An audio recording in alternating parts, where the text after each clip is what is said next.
What's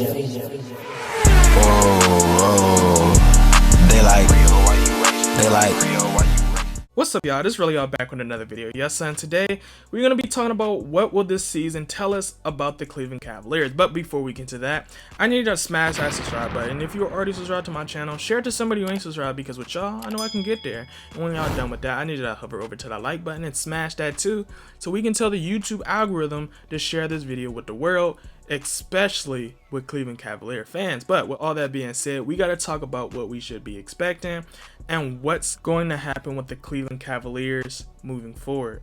Now, first thing first, we got to talk about Collin Sexton, right? Because Collin Sexton, he's approaching this season with the mindset of knowing he's going to either get paid or he's not. You get what I'm saying?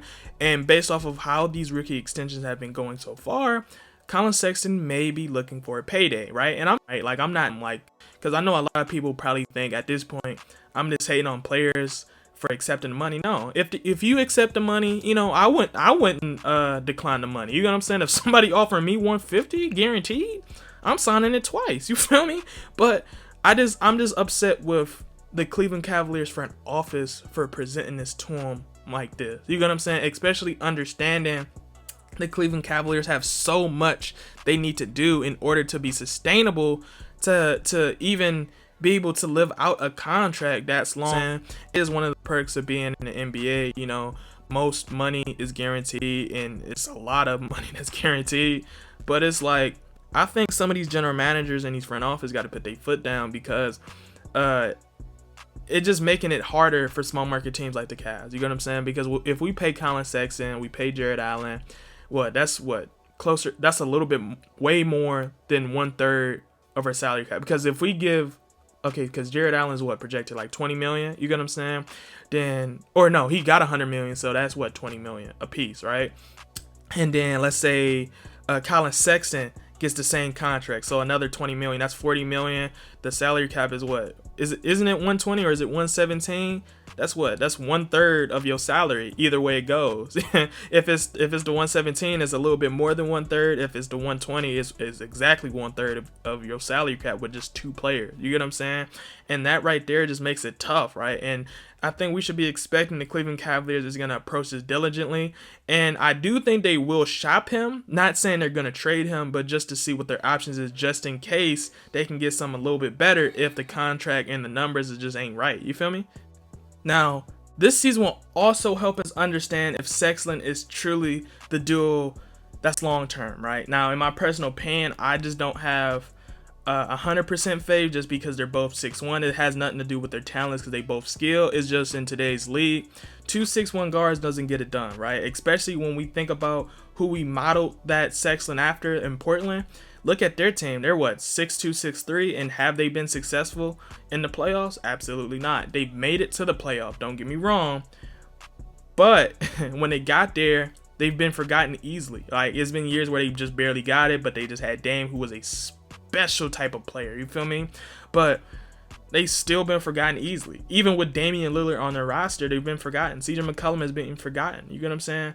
And I feel like Portland would actually be the most comparable to Cleveland, because you know how we don't make a lot of moves, but we make enough to be sustainable, and just the overall feel of it. But like I said before, I don't think Portland should be the one we should model our team after, especially when you look at how successful they've been, right? And it hasn't been a lot, right? Like, they're in a situation where people is literally begging them to trade Damian Lillard, and these are people that's literally on the team. Like, this is their fan base. They're like, man, just save Damian Lillard. You get what I'm saying? Like, I haven't seen so many basketball fans united in trying to get a player out of there, because it's literally no hope, right?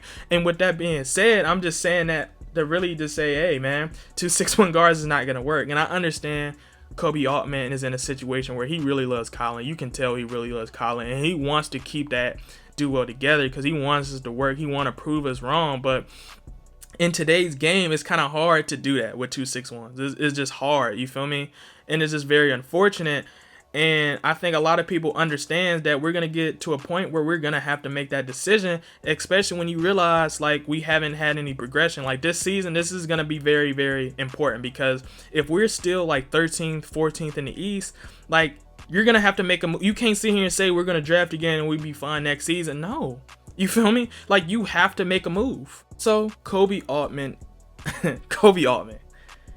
This is going to be very deciding of how Cleveland fans look at you, right? Because I will say you had a pretty decent offseason, but we still have a lot of things you have to handle, and Kevin Love is one of the players. We want to see how you handle this, right? Because we see how you handle Andre Drummond. We see how you handle Kevin Porter Jr. Now let's see how you handle Kevin Love, right?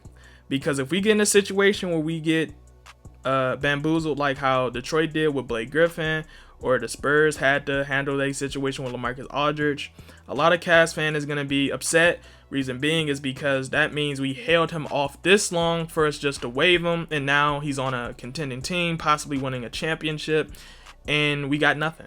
You feel me? Like, we had him on the roster, he was getting hurt, and we lost him for nothing. Another player we lost for nothing, right? And we're going to expect Koby Altman to make some moves because we do need some more shooters. We still could use some younger guys, you know what I'm saying? You know, we've been seeing Summer League get some people that's, you know, could potentially be on our roster. But Koby Altman, you're going to have to make some moves. You feel me? Like, I know you made that move for Ricky Rubio. You know, I'm still not high on that. I want to, maybe I got to see it in action. You know what I'm saying? I'm going to give you that. I should have a modest season this season. You feel me? And it should be good enough to where we should be able to look back and say, hey, you know, this was something legitimate. And for more amazing content, make sure to hit that subscribe button so you can be a part of the grind. And with that being said, go. Hey. Motivated all about cash flow, ran it up and ran out of excuses. In the field and we turned into hoopers. For the clip like bonds we shoot. Just like some soldiers we trooping. Step back 3, we hooping. We in your house just like Fortnite.